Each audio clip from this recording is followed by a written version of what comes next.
आप थके हुए हैं और ये थकान आपकी नहीं है। ये उस दुनिया की थकान है जो आपको बेच रही है, जो आपके पास पहले से है।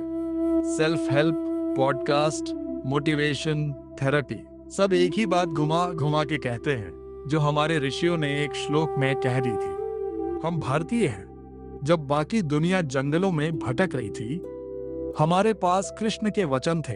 ये बात नहीं, ये इतिहास है। तो सवाल यह है, एक 5000 साल पुरानी किताब आज क्यों जरूरी है? क्योंकि दुनिया बदलती है, इंसान नहीं। कपड़े बदलते हैं, मन नहीं। हथियार बदलते हैं, लालच नहीं। जो घबराहट दुर्योधन को हुई, वही घबराहट आज आपको होती है जब कोई आपसे आगे निकल जाए।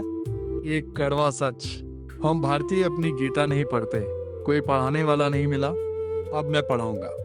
नमस्कार दोस्तों, गीता दर्शन में आपका स्वागत है। हर श्लोक आज की जिंदगी से, बिना घुमाए, बिना चीनी के। आज दुर्योधन, 11 अक्षौहिणी सेना का राजा, दुनिया का सबसे ताकतवर आदमी, और फिर भी डरा हुआ। मैं आपको दिखाऊंगा कि क्यों ताकत कभी इंसान को सुरक्षित नहीं करती, क्यों हम उनसे जलते हैं जिन्हें हमने खुद बनाया।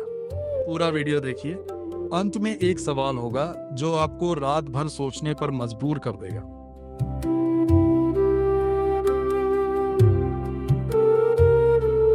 दृष्ट्वा तु पांडवानीकम व्यूढ़न दुर्योधनस्तदा आचार्य मुपसंगम्य राजा वचनम ब्रवीत।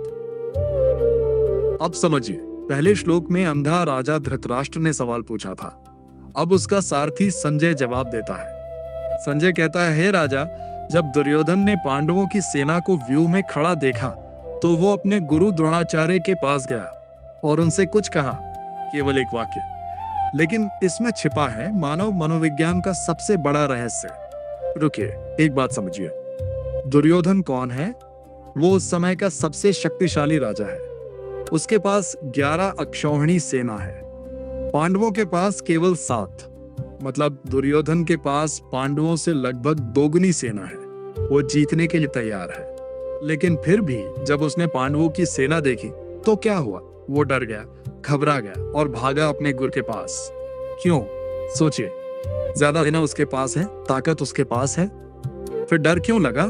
क्योंकि पांडवों की सेना व्यू में थी, मतलब ऑर्गेनाइज्ड थी, एक पैटर्न में थी। सही जगह पर सही योद्धा, सही जगह पर सही हथियार। और यही छिपा है पहला सबक। संख्या से ज्यादा संगठन ताकतवर होता है, ताकत से ज्यादा ज्ञान शक्तिशाली होता है। आप सोच सकते हैं इसका मेरी जिंदगी से क्या लेना देना? बहुत कुछ। जब आप ऑफिस में किसी से अपनी तुलना करते हैं, क्या आप उसकी सैलरी देखते हैं या उसकी स्किल्स देखते हैं? जब आप किसी की इंस्टाग्राम फोटो देखकर उदास होते हैं, क्या आप उसकी असली जिंदगी देखते हैं या केवल उसका फिल्टर? दोस्त, हम भी दुर्योधन की तरह हैं। हम बाहरी दिखावा देखते हैं और घबरा जाते हैं, हमें असली ताकत नहीं दिखती। अब दूसरा सबक, जब दुर्योधन डरा तो उसने क्या किया? वो भागा अपने गुरु के पास, द्रोणाचार्य के पास, और उनसे कुछ कहा। रुकिए, यहाँ ध्यान दीजिए। दुर्योधन एक राजा है, वो कौरवों का नेता है, उसे खुद डिसीजन लेने चाहिए। फिर वो गुरु के पास क्यों भागा? क्योंकि असुरक्षा में इंसान खुद को सच नहीं बता सकता, वो किसी और से सुनना चाहता है।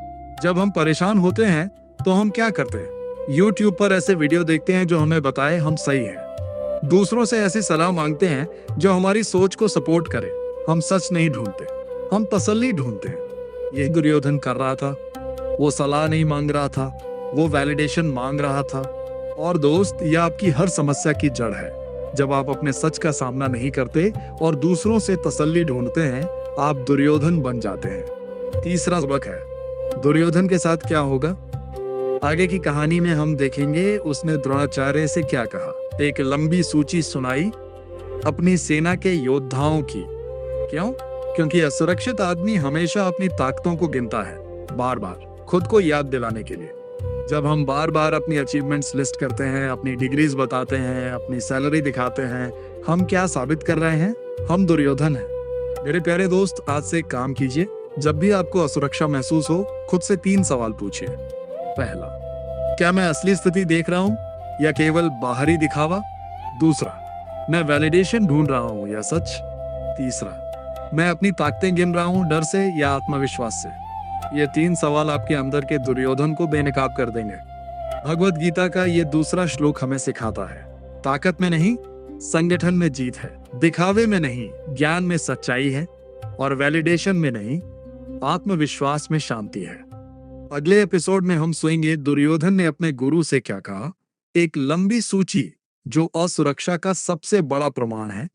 अगर इस वीडियो की एक भी बात आपके दिल को छू गई तो दो काम कीजिए। पहला, सब्सक्राइब करें, हर रविवार सुबह नया एपिसोड।